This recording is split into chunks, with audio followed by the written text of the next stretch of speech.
Mu myemerere ya Gikristo, amasaha yo gusenga nijoro ashobora gutandukana bitewe n'imyemerere y'amadini n'abantu ku giti cyabo.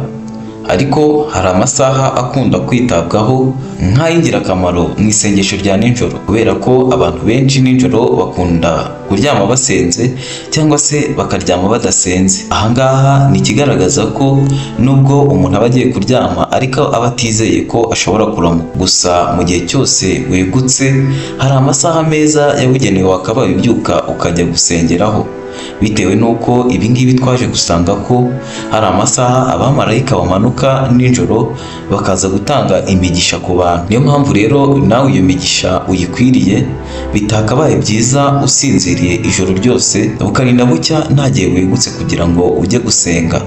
Uyu munsi rero nibwo tugiye kubabwira amasaha atandukanye ushobora kubyukiraho ukaba wajya gusenga ukaganira n'Imana.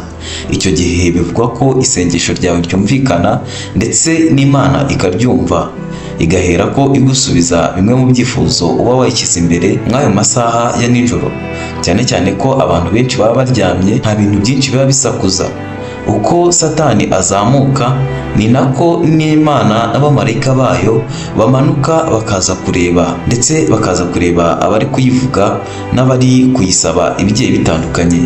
Nawe rero aya masaha uzajya uyubahiriza ndetse uyagendereho, ibyo bizatuma nawe iyo migisha uyibona. Kurikirana Donos 23 TV, ukore subscribe, ukore share ndetse na comment kugira ngo tujye tubana muri ibi biganiro tugenda tukugezaho. Saa sita z'ijoro kugeza ku isaha y'isaa 9, iki ni igihe gikomeye mu mwuka. Benshi bacyita igihe cyo kurwana intambara yo mu mwuka cyangwa igihe cy'ijoro ryerurutse. Bibiliya igaragaza ko Yesu yasengaga cyane muri aya masaha. Ahangaha tubisanga muri Bibiliya muri Mariko igice cya mbere umurongo wa 35.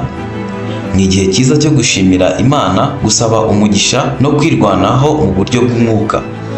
Nawe rero nimba wumva ubishoboye, aya masaha ya nijoro uvuye saa sita ukageza ku isaa 9, ufashemo agahe gatoya ukabyuka ugasenga ndetse ugasaba Imana ko yakurinda ndetse ukayisaba bimwe mu ibyifuzo ugendana nabyo ndetse uba ufite. Ibi ngibi rwose Imana ibyumva kare, kubera ko ni igihe uba wigomye ndetse ni igihe uba wafashe umwanya wawe ugatekerezaho, ukigomwa ibitotsi ndetse ukigomwa ibindi bigiye bitandukanye.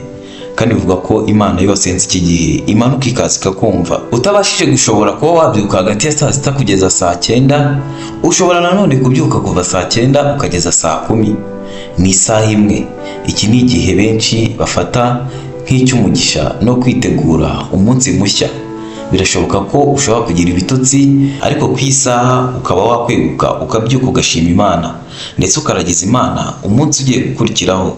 Ni igihe cyiza cyo gusaba Imana kuyobora umunsi wawe no kwakira ibyiza gusa. Muri Bibiliya ibyakozwe n'intumwa igice cya 16 umurongo wa 25 kugeza ku 26, ngo ariko mu gicuku Pawulo na Sila barasenga baririmbira Imana, izindi mbohe zirabyumva. Uwo mwanya habaho igishyitsi cyinshi, ifatiro z'inzu ziranyeganyega, inzugi zose ziherako zirakinguka, iminyururu ya bose irabohoka. Bivuze ko ni igihe cyiza, no muri Bibiliya bazi ko gikora ibihambaye ndetse gikora ibikomeye.